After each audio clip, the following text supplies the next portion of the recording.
allons maintenant écouter Pierre Lefebvre, qui a 53 ans, qui a fait ses études à la Faculté des sciences de Montpellier, qui est docteur en physique du solide depuis 1988. Il est chercheur au CNRS depuis 1989. Il obtient le titre de docteur de l'Université Polytechnique de Madrid en 2010. Il est directeur de recherche au CNRS depuis 2005. Ses thèmes de recherche portent sur les propriétés optiques des semi-conducteurs, sur les nanosciences et nanotechnologies et leurs applications en optique, technologie de l'information et énergie solaire. Il a été le premier directeur du Centre de compétences en nanosciences du sud-ouest de la France en 2006-2007. Il a effectué en 2008 un séjour sabbatique à l'École Polytechnique Fédérale de Lausanne en tant que chercheur associé et en 2009-2010 détaché comme professeur auprès de l'Université Polytechnique de Madrid. Il dirige depuis janvier 2015 le laboratoire Charles Coulomb qui regroupe la quasi-totalité des anciens laboratoires de physique de l'Université de Montpellier. Sa conférence a pour titre « Un point d'actualité sur la physique montpelliéraine ». Vas-y Pierre. Merci infiniment. Je suis absolument ravi qu'il y ait autant de monde un samedi après-midi pour écouter parler de physique à cette heure-ci. Je me sens extrêmement intimidé, extrêmement honoré. Et je vais me livrer devant vous à un exercice auquel je ne suis pas accoutumé. Je rejoins en cela mon ami Alain Foucaran sur la pression que ça peut mettre lorsqu'on est habitué de présenter sa recherche, d'habitude, personnelle. Là, je vais essayer de présenter la recherche de tout un laboratoire que j'ai l'honneur de diriger. Et donc, je vais essayer de faire un petit point d'étape sur ce qui se passe autour de la physique montpelliéraine en ce moment.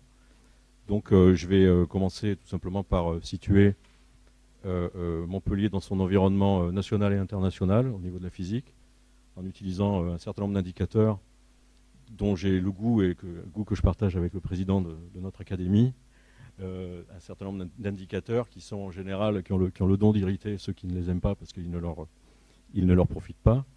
La physique se situe plutôt bien au niveau, la physique à Montpellier se situe au 10e rang national et entre le 250e et 300e rang au niveau international, suivant un classement qui est plus que discutable, mais qui est intéressant car il est fondé sur des multiples critères, dont la réputation résultant d'enquêtes d'opinion qui sont faites auprès d'un certain nombre de scientifiques que nous ne connaissons pas. Et donc on est plutôt bien classé, et puis vous voyez devant qui nous sommes bien classés. Moi ce que j'aime mieux, ce sont les critères un petit peu plus durs, ce sont les critères les plus objectifs possibles. Et ce qui est intéressant, c'est l'impact d'une publication faite par un physicien à Montpellier, l'impact mesuré en tant que nombre de citations par article. C'est un critère comme un autre, il y en a d'autres. Là, on se situe beaucoup mieux au niveau mondial et beaucoup mieux au niveau français, et ça dit quelque chose.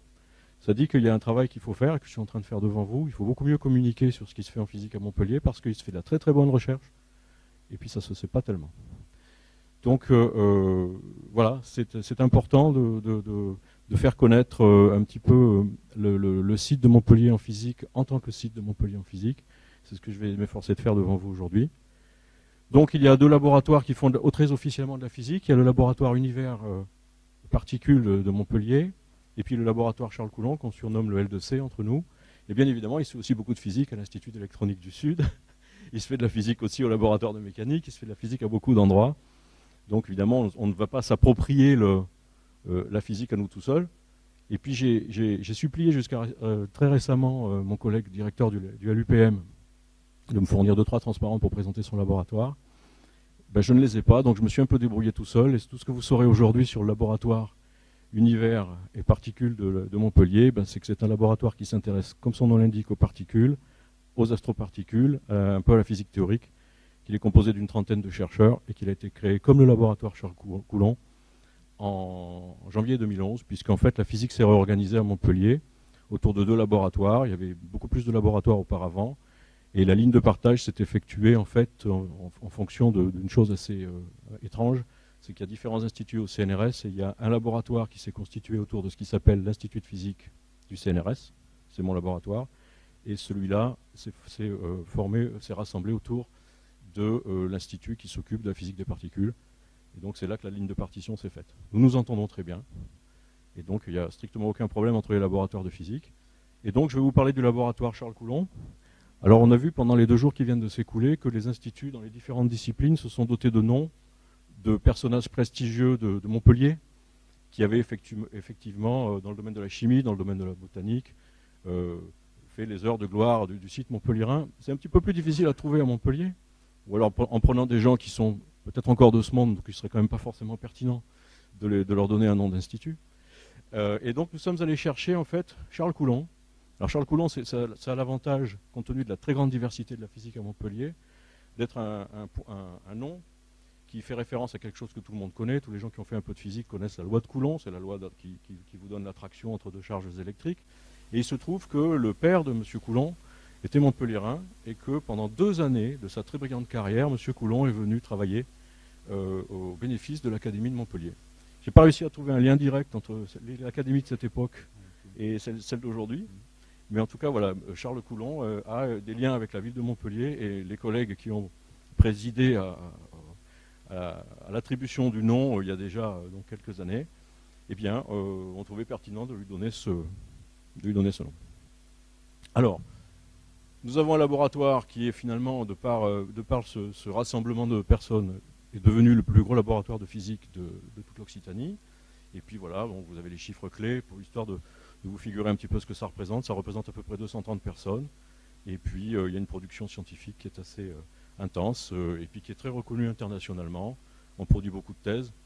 Et j'insiste encore, le bilan des citations est extrêmement favorable au niveau national, ce qui prouve que nous faisons une recherche qui peut-être n'est pas connue en tant que site montpelliérain, mais qui est connue équipe par équipe, individu par individu. Il y a une recherche qui est vraiment très brillante dans un nombre de domaines assez impressionnant. Et aussi, j'aime bien montrer ce genre de carte, avec une assise de collaboration internationale qui est assez remarquable.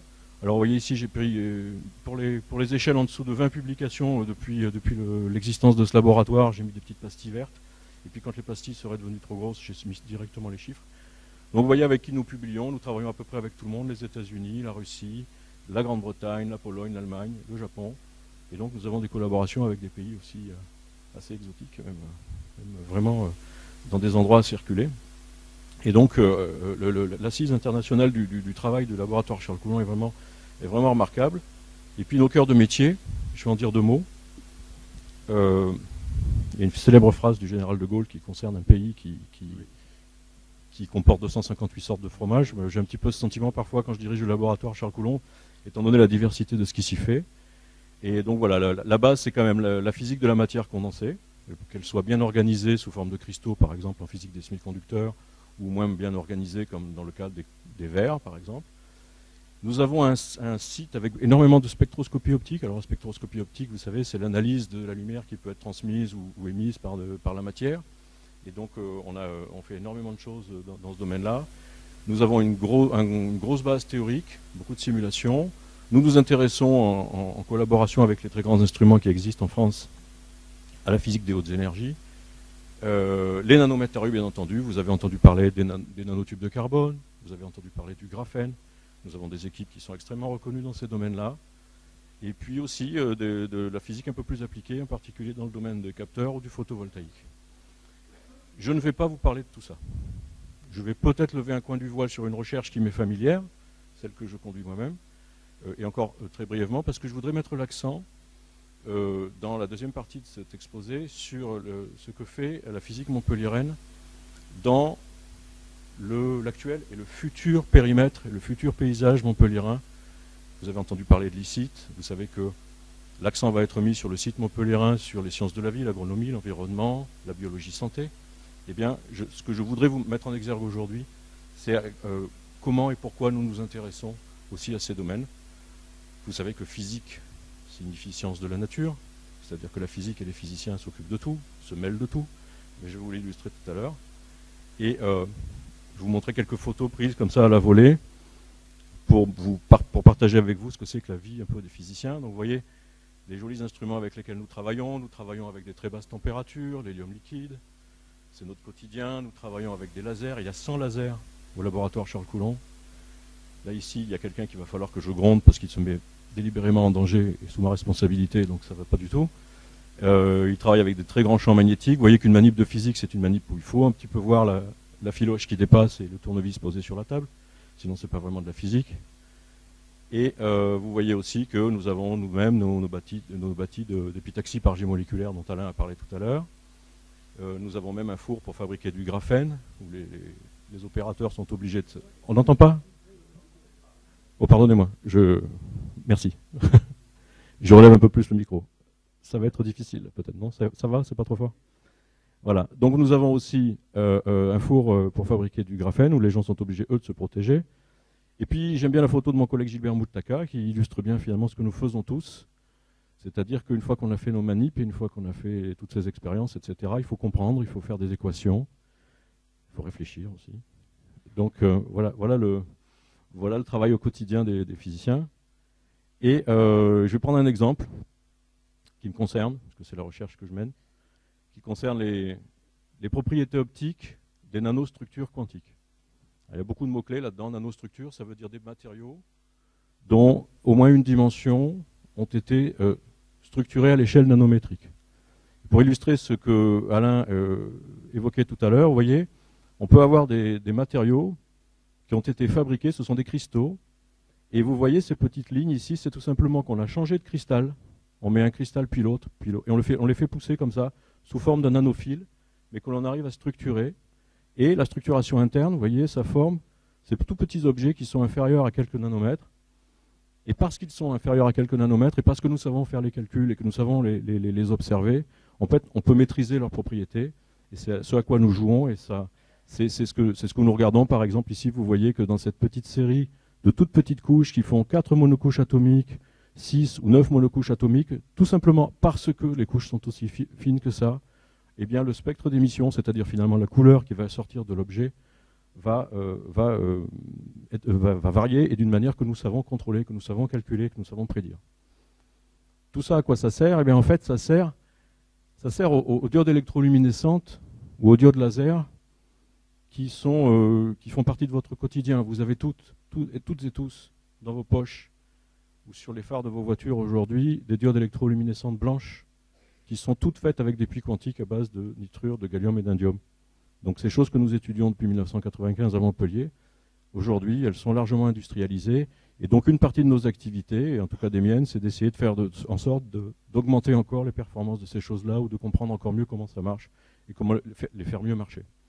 Et puis, il y a une chose qui me tient particulièrement à cœur, c'est que finalement, toute cette technologie, je vous rappelle que nous faisons de la physique fondamentale, toute cette technologie, elle peut aussi nous servir pour créer des choses qui n'existent pas dans la nature et qui ont un intérêt pour la physique fondamentale.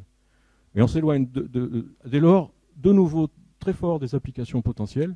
Elles viendront peut-être dans 10 ans, elles viendront peut-être pas, elles viendront peut-être dans 50 ans.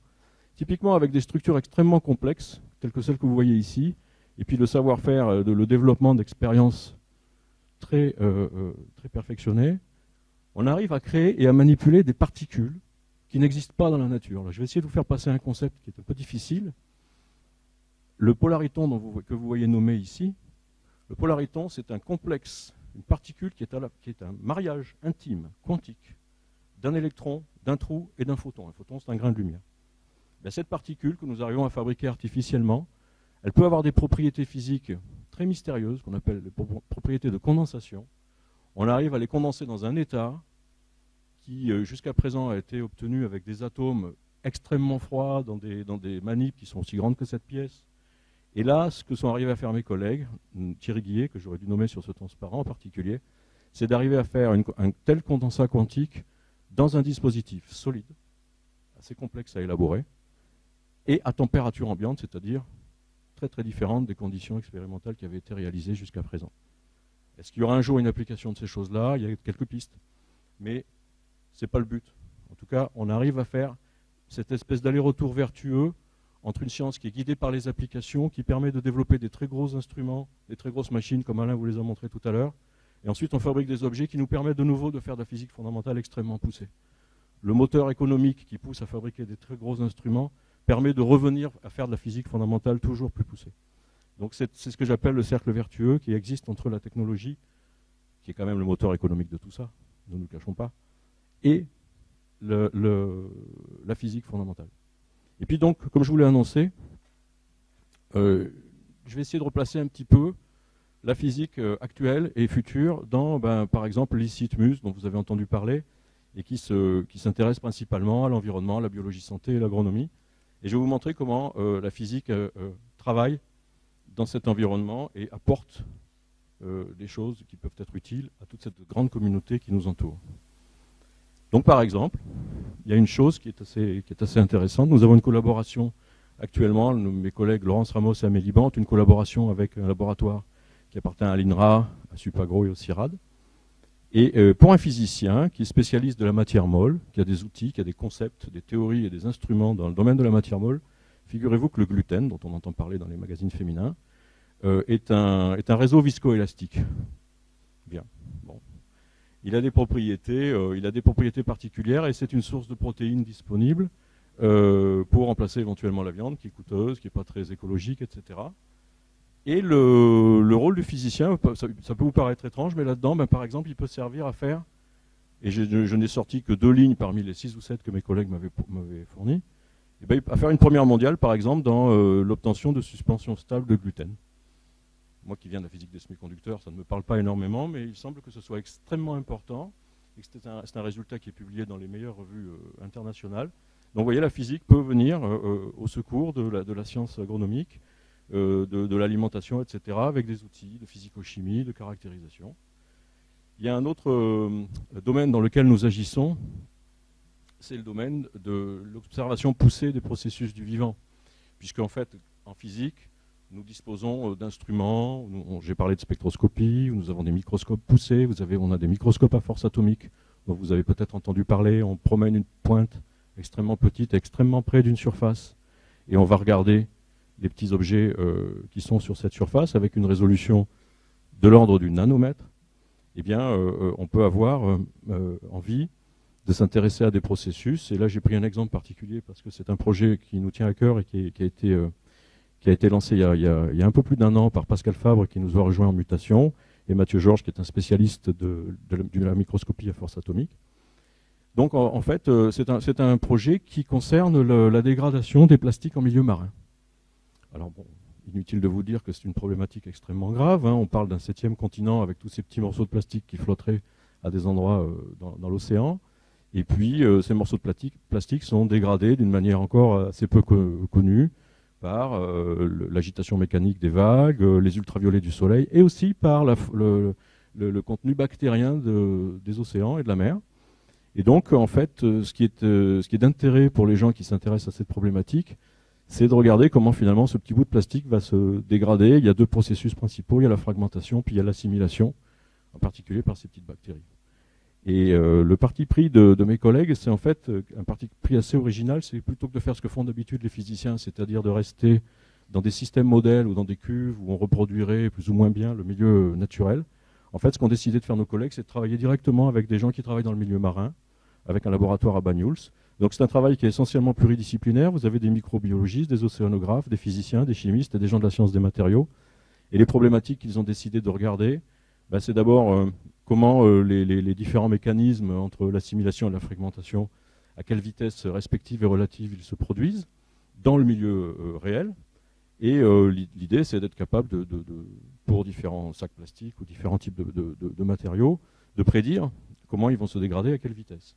Et puis peut-être aussi regarder, comme la plupart du temps nous avons des mélanges de polymères, de regarder finalement s'il n'y aurait pas moyen, en amont, au moment de la fabrication du matériau plastique, de favoriser leur dégradation et surtout de s'arranger pour qu'il n'y ait pas des petites microparticules qui se retrouvent dans vos estomacs et dans ceux de vos enfants. Donc peut-être un programme qui se tournerait vers l'élaboration de nouveaux matériaux. Alors en pratique, ce qui se fait dans mon laboratoire, avec ces 2 collègues qui travaillent dessus, eh bien, c'est typiquement de regarder avec un microscope à force atomique ce qui se passe à la surface d'un plastique qu'on a sorti de l'eau, après 60 jours dans ce cas ici, après presque 200 jours dans ce cas-là. Et puis de regarder, ici vous avez la trace laissée par la bactérie qu'on a poussée avec la pointe de AFM, de microscope à force atomique. On l'a poussée, on est allé regarder en dessous, pour voir un petit peu comment elle avait mangé ou pas, et comment elle avait commencé à dégrader.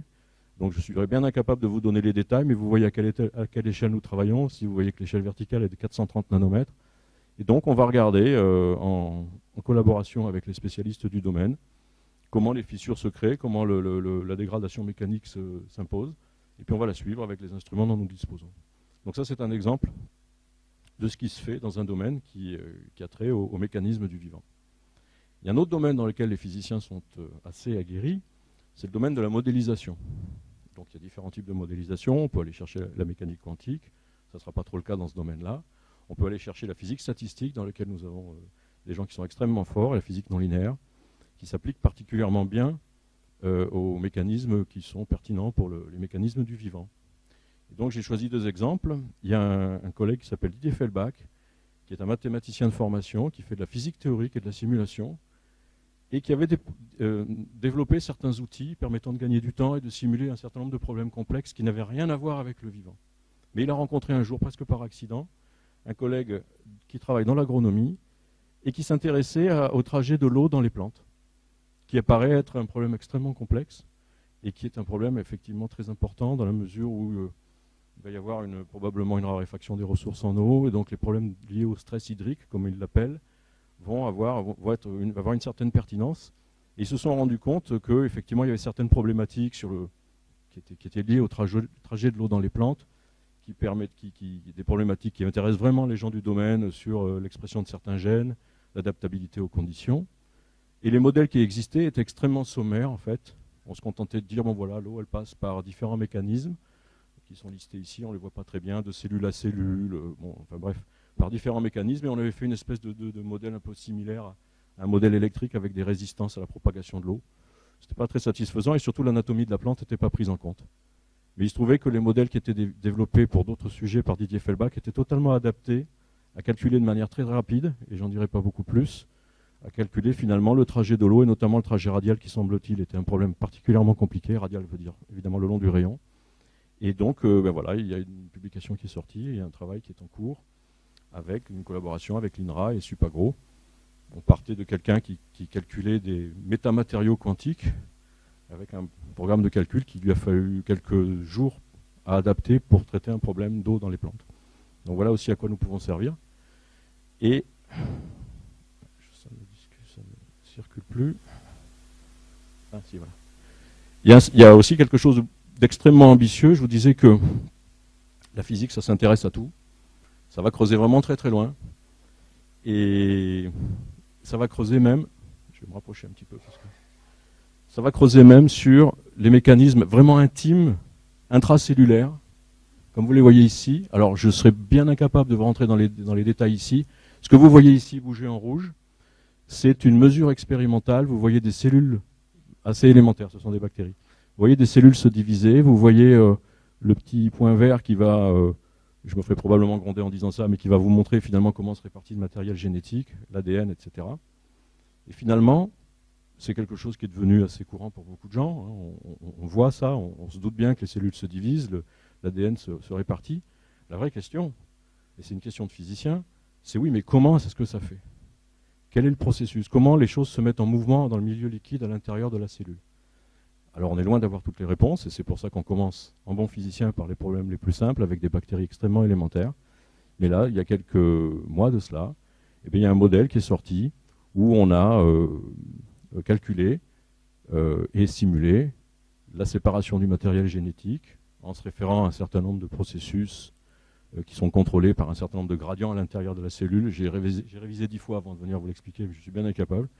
En tout cas, ça a non seulement un impact sur l'explication de ce qui se passe pour expliquer quantitativement les expériences qui ont été réalisées ici à Montpellier aussi chez des biologistes, mais en même temps, ça donne aussi une idée aussi de comment réaliser des moteurs moléculaires et des molécules qui vont se déplacer toutes seules dans un milieu liquide.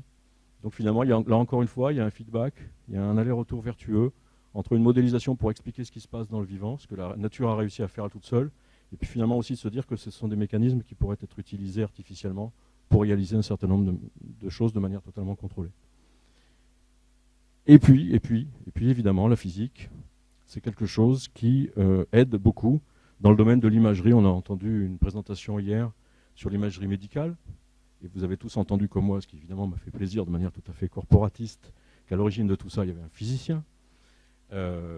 L'imagerie par rayons X, l'imagerie par résonance magnétique, ce sont d'abord et avant tout des manips de physique qu'on a ensuite appliquées à l'imagerie médicale. Donc à Montpellier, nous avons, et c'est une émanation du laboratoire Charles Coulomb, une plateforme qui s'appelle Bionano NMRI, Donc eh bien, il y a tous les mots-clés là-dedans. Il y a bio, il y a nano pour les petites dimensions, et imagerie par résonance magnétique, nucléaire. Alors nucléaire, il ne faut pas le dire, hein, parce que ça fait peur aux gens, mais ça a toujours été de l'imagerie par résonance magnétique nucléaire. Et donc, c'est une partie du laboratoire en fait, qui est extrêmement active sur l'amélioration des instruments, amélioration de la résolution des images, amélioration de la vitesse d'acquisition et de traitement de ces images, et puis aussi une recherche qui est remarquable en collaboration avec les chimistes de Montpellier pour, à partir de nanoparticules, faire des biomarqueurs qui vont venir se fixer à certains endroits pour pouvoir exalter les images. Donc ça, c'est typiquement une technologie qui est déjà bien établie, puis qu'on améliore en travaillant sur la géométrie des antennes et sur un certain nombre de choses, et on arrive à améliorer encore la résolution et la qualité des images. Et puis, il y a quelque chose qui me paraît encore plus remarquable, c'est que, bon, vous avez peut-être entendu parler de l'imagerie IRM fonctionnelle, où là, maintenant, vous allez mettre un patient dans une machine IRM, et puis vous allez regarder son activité cérébrale en lui demandant de faire un certain nombre de tâches. Et vous avez peut-être déjà vu dans des reportages à la télévision, on voit certaines parties du cerveau s'illuminer lorsqu'on pense à quelque chose ou lorsqu'on dit quelque chose. Et la contribution des physiciens de Montpellier dans ce domaine, elle est la suivante. Alors je vous raconte un peu l'expérience, puis vous allez voir. Donc en fait l'idée c'est qu'on va prendre des patients qui sont opérés en chirurgie éveillée, donc ça se fait au CHU dans un laboratoire qui s'appelle le laboratoire d'imagerie fonctionnelle humaine, et on va leur faire des tests sur le langage et sur la motricité. Il va y avoir une cartographie, je vais vous montrer ça, une cartographie du cerveau. Il va y avoir des images IRM qui auront été prises préalablement à l'opération dans les mêmes conditions. Et les physiciens arrivent, ce sont en général ce sont des physiciens spécialistes de la physique statistique et de la numérisation des problèmes et des modèles analytiques. Ils vont analyser les réseaux, en fait, et analyser la connectivité fonctionnelle. Et le point où ils en sont aujourd'hui, c'est d'essayer de valider les modèles qui sont mis en place, qui sont des modèles qui sont tous issus de la physique statistique, en fait. Donc, je passe très vite sur cette chose pas très ragoûtante, qui est donc la cartographie qui est faite pendant l'opération de ce pauvre patient. Et ensuite, vous avez la comparaison des différentes zones correspondant à différentes tâches qui avaient été préalablement mesurées lors d'une manip d'IRM fonctionnelle. Et puis ensuite, ça, ce sont les résultats des modèles. Et puis, je ne vais pas rentrer dans les détails. Là aussi, je ne suis pas très fort pour les expliquer, mais l'idée, c'est qu'en fait, on arrive à sortir de ces images mieux qu'une image. En fait, on arrive à sortir des éléments qui sont dynamiques et qui permettent d'avoir des informations sur la façon dont les connexions se créent. Et ce que mes collègues m'ont demandé d'expliquer, c'est que ça avait un intérêt tout particulier pour les problématiques de plasticité cérébrale dont vous avez peut-être entendu parler. Vous savez, suite à une opération, on enlève une partie du cerveau et le cerveau se débrouille pour répartir les fonctions sur d'autres masses. Et en fait, on arrive avec l'imagerie et aussi avec le calcul à établir ces connexions. Voilà, donc ça, c'est aussi là que les physiciens peuvent intervenir. Et puis, finalement, on revient à la base, des concepts totalement innovants, des concepts, par exemple, comme le terahertz, dont on a entendu parler par Alain tout à l'heure. Alors, l'aventure du terahertz au laboratoire Charles Coulomb, c'est une aventure qui est très particulière et qu'on aime bien raconter parce que c'est une belle histoire. Au départ, il y a un physicien théoricien, Michel Diakonoff, qui est membre de notre laboratoire, qui a une idée, parmi d'autres. Et cette idée, c'était, tiens, c'est drôle, si je prends un nanotransistor, donc c'est l'électronique, un nanotransistor, je fais passer un courant dans ce nanotransistor, et ce nanotransistor a un gaz bidimensionnel d'électrons qui va un peu se comporter comme une mer d'électrons. On compare souvent son invention et son concept au concept de sifflet ou de flûte. C'est-à-dire que quand le courant va passer dans ce gaz d'électrons, il va faire des espèces de vaguelettes qui vont s'amplifier. Si le transistor a la bonne dimension nanométrique, ça va se mettre à siffler, et ça ne va pas siffler d'un son, ça va siffler des ondes terahertz. Terahertz, donc avec des longueurs d'onde, comme le disait Alain, qui sont à peu près 1000 fois plus grandes que la lumière visible, et ce sont des ondes qui vont pouvoir traverser certains matériaux. Donc je vous fais la version courte de l'histoire. Des physiciens acharnés ont démontré la preuve de concept. Puis on arrive au développement de nouveaux capteurs terahertz qui vous permettent de voir à travers une enveloppe de papier qu'on y a caché des pièces métalliques. Et puis à l'issue de tout ça, il y a une start-up qui s'est montée, qui est adossée au laboratoire Charles Coulomb, qui est une start-up qui commercialise désormais des capteurs terahertz originaux, donc fondés sur ce concept de base. Et puis on en est là. Aujourd'hui, il y a des co-développements avec des industriels où vous voyez des nouveaux capteurs pour l'imagerie. Et donc, vous voyez, bon, ça ressemble à ça. Alors, il manque une petite image. Bon, c'est de la nanoélectronique, c'est de la microélectronique.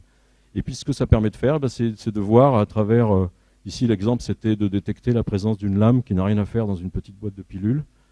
Et donc l'idée, c'était pour des questions de sécurité, bien évidemment. Vous vous doutez qu'une possibilité de voir à travers les vêtements dans les aéroports, de voir dans les cartons d'emballage, dans les systèmes de logistique, enfin il y a des applications absolument dans tous les sens. Et là je rejoins finalement mon propos du jour, c'est-à-dire de montrer comment on peut interagir avec le vivant. Alain vous disait tout à l'heure que le terahertz était absorbé par l'eau. Une des choses qu'on peut faire, et c'est en développement, ce sont des petits scanners portables qui permettent de voir, d'analyser dans les plantes la présence d'eau. Alors vous voyez ici l'expérience qui a été faite, c'est une feuille de figuier juste après la récolte, elle est encore pleine d'eau, puis 3 heures après l'eau s'est sauvée. Alors évidemment ça c'est une expérience juste de démonstration, parce qu'en fait l'intérêt que ça peut présenter, et là on est beaucoup plus sérieux, c'est de pouvoir regarder à distance et de manière non destructive l'état de stress hydrique sur un certain nombre sur des champs, d'optimiser le moment de récolte de certains fruits, en analysant, encore une fois, de manière rapide et non destructive, le taux d'humidité dans les différentes plantes. Donc vous voyez, on intervient aussi à ce niveau-là. Alors là, je vais vous raconter quelque chose qui est une véritable aventure. On commence à avancer un petit peu vers les frontières. Et c'est vraiment une expérience de physicien. Et ce physicien, qui s'appelle Michel Gross, il va appliquer ce qu'on appelle l'holographie. Alors vous êtes familier avec l'holographie, hein, ça permet à certains politiciens de se présenter à 2 endroits à la fois. On fait des images, alors en général, alors ça se fait avec des lasers, on fait interférer des lasers, je ne vais pas rentrer dans les détails. En gros, vous voyez ici, je vous ai représenté, c'est un microscope un peu perfectionné qui utilise des lasers. Et ce qu'a essayé de faire Michel Gross avec succès, c'est de s'intéresser à ce poisson zèbre, qui est dans l'embryon du poisson zèbre, pour être plus exact. Alors on me dit, et je vous répète qu'il a une similitude avec l'humain, je ne vois pas vraiment. Enfin, bref, l'avantage c'est que c'est une petite bête qui se reproduit très vite, qui présente aussi de la transparence et qui permet de faire de l'optique avec des lasers. Ce qui est intéressant pour le coup, c'est le système en fait circulatoire que j'ai mis en surimpression ici, et c'est ça qu'on va regarder en fait, le système circulatoire de ce petit animal, parce que l'holographie va être sensible aux globules rouges, va être diffusée par les globules rouges. C'est une technique qui est rapide et peu coûteuse, qui est non invasive, et surtout, vous pouvez observer le poisson vivant. Ça servira peut-être un jour, ça ne servira pas. Et donc, voilà, je reproduis ici le type d'image, et je vais vous expliquer pourquoi on appelle ça 4D, et non pas 3D, dans un petit instant. Donc, vous voyez le système circulatoire avec les veines, et si tout marche, je vais vous montrer déjà. Alors ça, c'est le résultat de la manip qui a été faite avec le microscope que je vous ai montré. Des gigaoctets ont été enregistrés et ensuite, c'est retraité par ordinateur et vous voyez effectivement en 3 dimensions le système circulatoire de ce brave petit poisson. Et ce qui est intéressant, et c'est là qu'intervient la 4e dimension, c'est que vous voyez la circulation. Et vous voyez les globules, vous voyez passer par les tout petits canaux. Et donc voilà, ça c'est une invention de mon camarade Michel Gross qui sera peut-être appliquée, ne sera peut-être pas appliquée, mais en tout cas, le physicien joue son rôle, il propose quelque chose qui pourra servir ou pas. Et puis là, de manière beaucoup plus projective et futuriste, c'est un projet qui démarre tout juste au laboratoire, c'est un projet de nanothermométrie quantique. Alors quantique, les grands mots, c'est pas pour crâner, hein. C'est que en fait, l'objet qui va vous permettre de faire cette éventuelle nouvelle mesure, et là on est vraiment dans le domaine du projet, et c'est pas encore la réalisation, c'est un nanodiamant. Aujourd'hui, la maîtrise des gens qui fabriquent les cristaux est telle qu'ils sont capables de fabriquer des nanodiamants avec un seul défaut. Alors le défaut en question est un défaut qui est très intéressant, qui est ce qu'on appelle une lacune de carbone, c'est-à-dire, vous savez que le diamant est fait de carbone, vous enlevez un atome, il est associé à un atome d'azote, et bien ce défaut, on est capable de le caractériser, de le connaître par cœur, et en plus on est capable d'en avoir qu'un dans un nanodiamant. Et ce nanodiamant va servir de pointe à ce fameux microscope à force atomique dont je vous parle depuis tout à l'heure. Ce qu'on est capable de faire avec ce défaut qui est là, on connaît tellement bien sa physique qu'on est capable, en fait, en l'excitant avec un laser, de recueillir sa luminescence, et on va envoyer une onde radiofréquence à une fréquence bien déterminée qui correspond à 2 niveaux d'énergie. Alors ceux d'entre vous qui ont un peu fait de mécanique quantique savent que les électrons ont des niveaux d'énergie, je ne vais pas rentrer dans les détails. Ceux-là sont 2 niveaux d'énergie qui sont séparés parce qu'il y a des propriétés particulières de spin. Le spin, c'est une propriété magnétique des électrons, je ne rentre pas dans les détails. L'idée, c'est que quand la radiofréquence qu'on envoie atteint une valeur spécifique, qui correspond en fait à la fréquence qui va séparer ces 2 niveaux, la luminescence va s'éteindre. Donc vous avez un appareil avec un micro-diamant ou un nanodiamant, dont vous mesurez la luminescence, et puis vous changez la fréquence d'une radiofréquence que vous rajoutez par-dessus, et la luminescence va s'éteindre ou pas. Elle va s'éteindre à une fréquence très précise. Et cette fréquence très précise est extrêmement sensible à la température. On a une précision, alors là, bon, ça ne vous dira pas forcément grand-chose, du millikelvin par racine de Hertz, ce qui veut dire que quand on va voir la raie qu'on voit sur un spectromètre se décaler d'un tout petit quelque chose, on va pouvoir mesurer des écarts de température extrêmement faibles, et, je vous le rappelle, à des échelles nanométriques. Donc l'idée, c'est d'utiliser, alors en plus, là, au milieu, là, les collègues ont déjà dans l'esprit l'idée de tapisser ça avec un matériau magnétique qui est encore plus sensible à la température pour augmenter encore plus d'un facteur 1000 la sensibilité. Là, on projette. En tout cas, les échantillons existent, la manip existe, et dans un premier temps, on va l'utiliser dans un domaine qu'on connaît, qu'on maîtrise bien, le domaine de la microélectronique, le domaine de la photonique, et on va essayer de mesurer avec une très très grande précision les températures à différents endroits. Mais une des parties du projet, et on est vraiment dans le futur, eh bien, c'est de pouvoir les regarder à l'intérieur d'une cellule vivante, la température, à côté d'une mitochondrie, qui, comme vous le savez, est l'usine énergétique de la cellule. Et donc, il y a déjà des résultats dans la littérature qui sont faits avec d'autres techniques et qui interpellent beaucoup les biologistes. Et donc, mes collègues qui sont ici listés ont dans l'idée d'utiliser ce nanothermomètre, quand il fonctionnera, pour aller regarder ce genre de problème. Voilà à quoi servent les physiciens. Voilà comment les physiciens s'inscrivent dans un paysage qui se dessine à Montpellier, principalement autour du vivant, de la biosanté, de l'agronomie. Et donc, puisque Monsieur le Président m'a invité à m'interroger très rapidement sur l'avenir de la physique à Montpellier, première chose, ça va bien, merci. Je pense qu'on est très content, on fait de la recherche de très haut niveau, le laboratoire se porte de mieux en mieux. Donc au niveau des indicateurs habituels sur la base desquels nous sommes examinés, nous nous portons bien. Et je dirais que si on voulait avoir un peu de marge de progression, ce serait déjà dans le domaine de la reconnaissance internationale collective. Les gens ne savent pas ce que c'est que le laboratoire Charles Coulomb, les gens n'associent pas au niveau français, au niveau international, Montpellier avec la physique.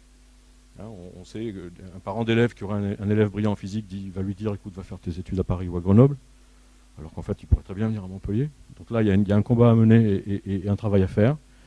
Une reconnaissance nationale institutionnelle aussi, ça correspond un peu à la même chose.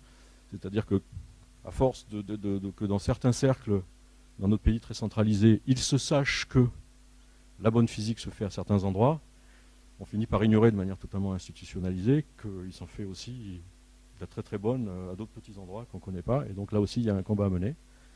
Et puis il y a quelque chose qui me tient beaucoup à cœur, parce qu'on a cette site, on a cet environnement qui est celui-là. Et comme vous voyez, les physiciens ne réfutent pas ça, et les physiciens ne luttent pas contre ça.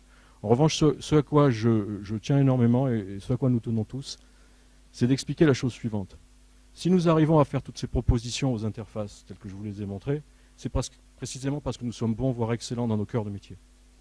Et donc, imaginez une physique dans un site montpelliérain qui serait exclusivement tournée vers l'interface, ou de plus en plus tournée exclusivement vers l'interface, ça va la stériliser en moins de 15 ans. Et c'est absolument clair qu'il faut que nous continuions à être reconnus et à être aidés pour travailler sur nos cœurs de métier, pour pouvoir continuer à proposer des choses aux interfaces. Et c'est un petit peu le plan de bataille que nous avons pour notre avenir. Et puis, il y a quelque chose qui me tient à cœur et que je n'ai absolument pas évoqué, mais que je vais évoquer très brièvement.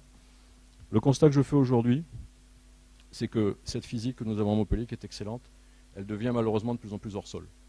C'est-à-dire qu'elle s'est un petit peu coupée de sa base pédagogique, et il y a énormément de choses à faire et à refaire pour remettre en place des formations qui soient en adéquation et en résonance avec la recherche qui se fait dans le laboratoire. Un des indices qui m'inquiète énormément, c'est qu'aujourd'hui, lorsque nous essayons de recruter des étudiants de master pour aller faire des thèses chez nous, les physiciens, contrairement à ceux qui les entourent, vont presque systématiquement les chercher à l'extérieur. C'est un aveu presque d'échec. il va falloir très rapidement se mettre dans le sens de la marche. Et ça, c'est une des choses que je me propose de faire. En tout cas, je vous remercie beaucoup pour votre attention.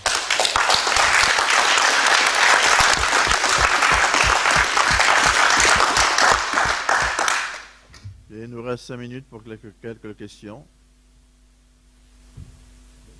Oui. Ok. Donc, je disais que j'ai beaucoup apprécié l'aspect cyclique de votre présentation, puisque au départ, vous avez dit comment Montpellier est-il connu à l'international. Vous avez dit comment, vous avez dit complètement pourquoi. On y reviendra après. Vous avez fini ensuite sur le même sujet. Donc j'ai beaucoup apprécié tout cet aspect de connaissance. Deuxièmement, j'ai regardé pendant que vous parlez, j'ai regardé dans mon téléphone génial. J'ai regardé dans mon téléphone ce que vous aviez fait vous-même. Je ne vois que du quantique, ça m'intéresse beaucoup.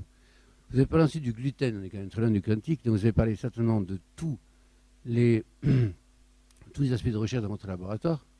Vous avez dû faire très vite, vous avez dû donc aller trop vite. C'est pour ça que j'aimerais bien savoir si dans mon téléphone ou ailleurs, sur l'ordinateur, je peux avoir les papiers eux-mêmes, sans trop payer. Déjà, les papiers scientifiques eux-mêmes sont très faciles à trouver. Savoir le gluten, je comprends que vous allez faire des choses avec, etc. Mais je vais pas. Vous voulez que je vous rende le micro? Non, d'accord.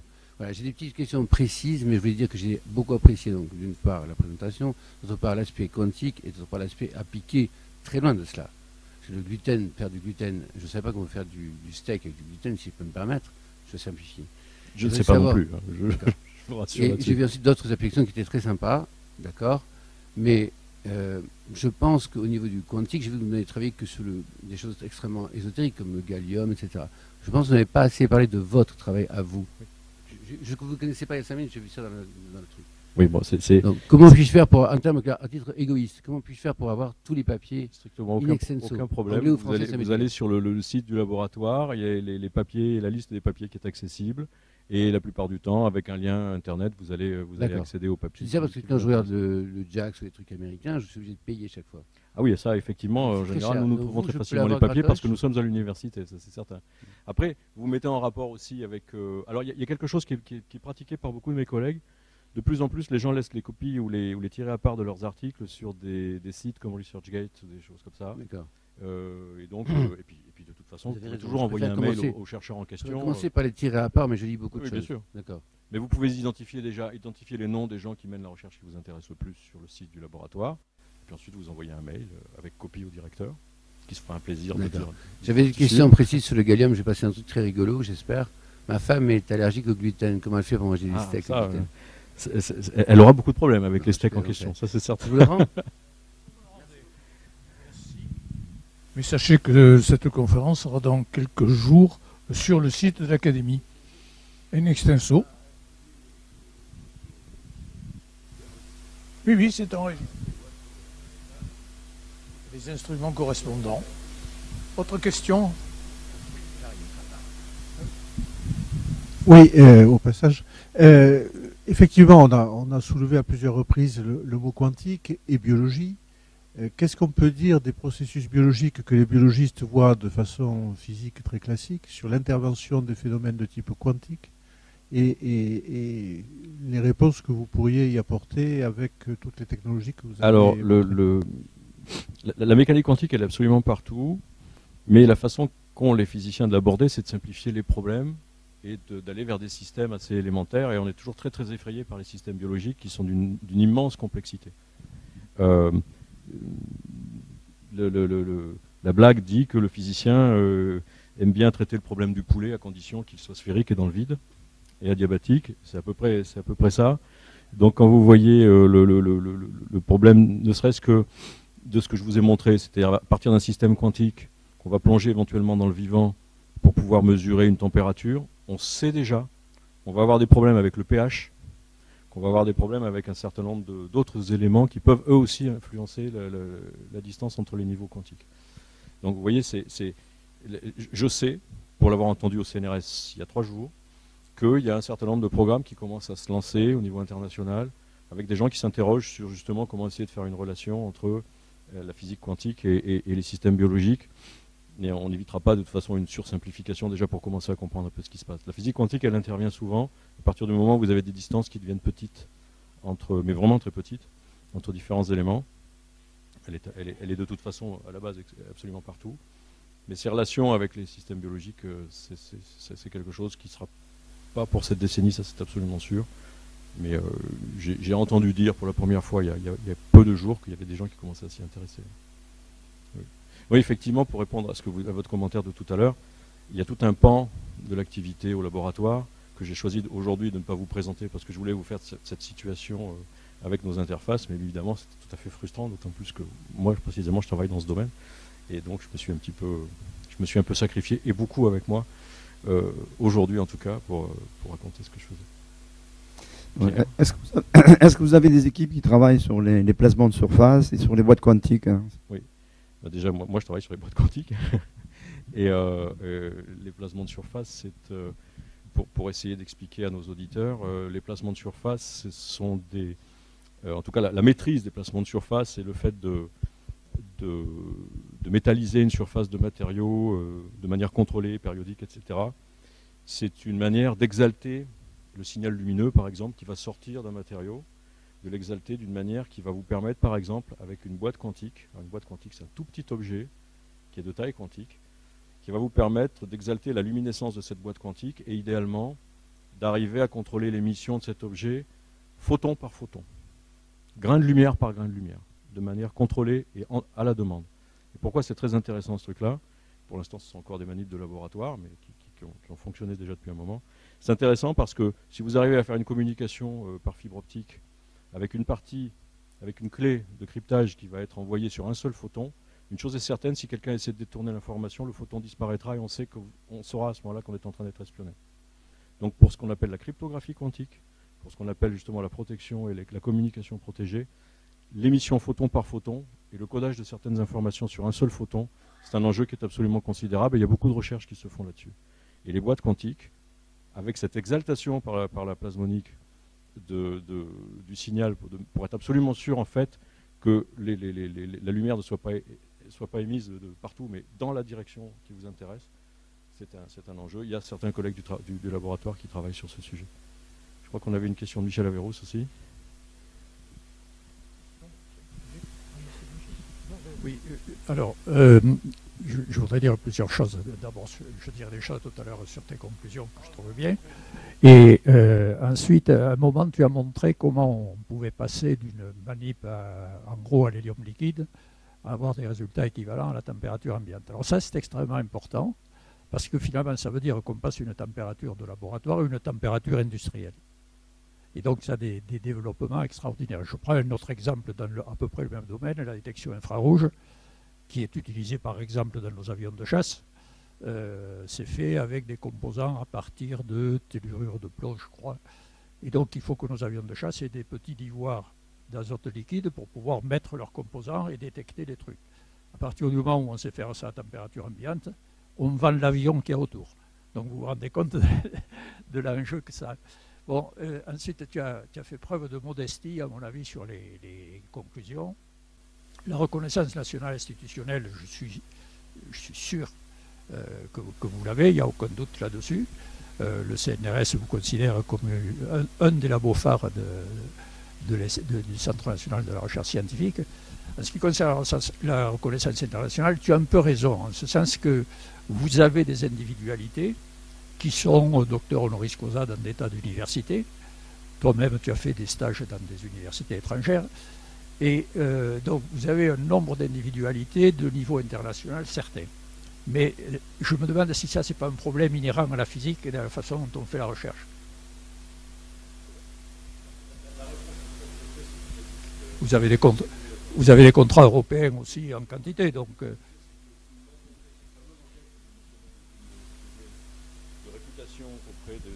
pu comprendre qu'il y avait 80 000 chercheurs dans le monde entier qui s'étaient prononcés sur la réputation de certains sites dans le domaine de la physique. Montpellier ne vient pas dans les classements évidents. C'est-à-dire qu'on n'associe pas la physique avec Montpellier. Et au niveau national, pour rentrer dans un... Je ne doute pas que nous soyons en considération au niveau des instances nationales s'agissant de ce que nous faisons. Le danger que je vois poindre, c'est pour ça que ici, il faudra à un moment donné que nous en fassions notre chose. C'est que, oui, nous entendons des messages très rassurants depuis que l'ICIT a été accepté pour dire, bien entendu, il n'est pas question il n'est pas question d'exclusivité, il n'est pas question de faire que ces choses-là. Oui. D'abord, il faudra voir comment ça se conjugue demain, au niveau local, si au moment de la distribution de l'argent pour la recherche, si à un moment donné, il n'y aura pas une tentation d'exclusive d'un certain nombre de disciplines. Mais plus encore, si maintenant il y a une vision nationale qui dit « Ah non, Montpellier, de toute façon, c'est clair maintenant, c'est l'agronomie, le vivant et l'environnement », même le CNRS finira par dire « Écoutez, la physique, je croyais que vous aviez compris, mais l'argent, il ira à Grenoble, ou il ira à Paris. » C'est ça le danger que je vois poindre. Je ne veux pas être pessimiste, mais je suis raisonnablement optimiste. Je dis qu'à un moment donné, il faudra faire un travail pour continuer d'exister, et au niveau local et au niveau national. Et il faudra faire autre chose que de communiquer avec les très bons résultats de notre recherche. Je pense qu'il faudra aller un petit peu au contact et faire un petit peu plus de communication ou de choses comme ça. Pierre, oui, je voulais simplement rebondir sur ce que tu as dit. C'est ce dernier transparent qui est excellent. C'est-à-dire que les gens parlent du L2C, parlent de l'Institut d'électronique et des systèmes, de par le rayonnement, etc. Mais ils en parlent, mais ils oublient que derrière, il y a les cœurs de métier. Si on n'a pas ces cœurs de métier, on disparaît. Nous, en ce qui concerne l'IES, on est exposé parce qu'on est très appliqué à travers les présentations que je vous ai faites. J'ai fait une présentation très appliquée, très ciblée. Chaque terme parlé avec une application directe commerciale. 87% de nos ressources sont d'origine contractuelle. Mais ce qu'il faut comprendre, c'est que si on n'a pas des laboratoires comme le tien, qui sont beaucoup plus amont, mais qui nourrissent quelque part ce que nous allons appliquer par derrière, on passe à côté. Et là, l'État, la recherche publique a un rôle fondamental. Il ne faut pas céder au chant des sirènes qui consiste à dire « je ne finance que ce qui a une application immédiate ». Nous, l'IES, c'est notre fonds de commerce, c'est notre façon de fonctionner. Mais encore une fois, il faut rester centré sur les cœurs de métier. Il ne faut pas partir dans la dérive. Donc, il faut s'accrocher et tu peux compter sur notre soutien parce qu'il faut absolument là-dessus que les cœurs de métier. Merci beaucoup. Je sais qu'on a déjà des projets ensemble. Un appui là-dessus. Oui, oui. On va les développer. Non, effectivement, il faut protéger cette articulation. Les sciences dures à Montpellier s'organisent dans un système qu'on n'a pas nommé, qui s'appelle MIPS, mathématiques, informatique, physique et système, et qui a à peu près la bonne taille critique pour être comparé aux autres disciplines sur le site montpelliérain. Donc on compte beaucoup sur cette organisation justement pour peser au niveau des décisions et au niveau de la reconnaissance du site. Donc nous sommes partenaires à l'intérieur de ce dispositif. Et c'est quelque chose qui compte beaucoup. Il faut vraiment créer des synergies, les maintenir, et surtout faire front aussi. Des fois, il vaut mieux être un peu prudent, quoi. Bien, merci beaucoup. Je crois que cette discussion très intéressante pourrait se continuer longtemps, mais il faut tenir quand même l'horaire. Merci. Merci beaucoup.